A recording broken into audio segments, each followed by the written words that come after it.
Have you ever had a friend recommend an investment? Someone you trust who seems to have it all figured out? It sounds like a golden opportunity.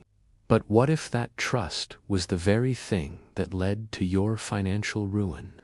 This is the story of a man who lost everything, not to a stranger, but to someone he considered a friend. It all started when a respected person in his social circle introduced him to a charismatic, seemingly brilliant investment manager. This manager projected an aura of quiet success. He offered access to an exclusive investment fund that promised steady, attractive monthly returns. Wary at first, the man started with a small investment. When the payouts arrived on schedule, exactly as promised, his skepticism faded. His confidence grew. Over several years, that small test ballooned into a six-figure commitment. But it wasn't just a business deal. It evolved into a genuine friendship built on shared personal stories and mutual respect. This deep-seated trust became the bedrock of the disaster to come. Convinced he had found a foolproof way to build wealth, he began sharing the opportunity with his inner circle. He genuinely believed he was helping his friends and family secure their financial futures. Acting on his recommendation, a number of his loved ones invested in the scheme.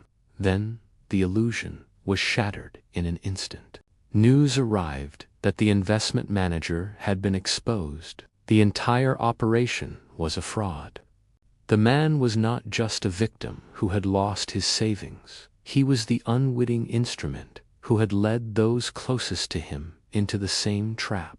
The financial devastation was immense. Trust, the very foundation of his relationships, was broken. While some friends were compassionate, understanding that he too was a victim, other relationships fractured under the strain, some irreparably. For a long time, the man struggled with what had happened.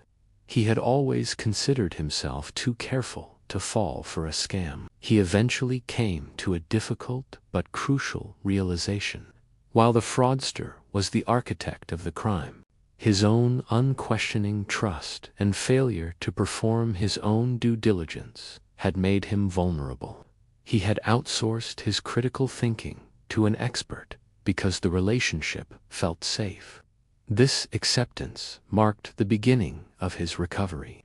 He took ownership of his role and committed himself to learning everything he could about investing and risk assessment.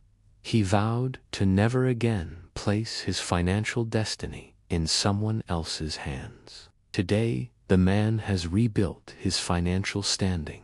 More importantly, he has developed a new purpose forged from his pain. He now works to educate others about the dangers of such schemes, focusing on improving financial literacy. His story is a stark reminder that the most dangerous scams are not always obvious. They often arrive disguised as friendship and opportunity, exploiting our human need for trust. The key takeaway is that financial security depends on your own awareness, not just on trusted advice.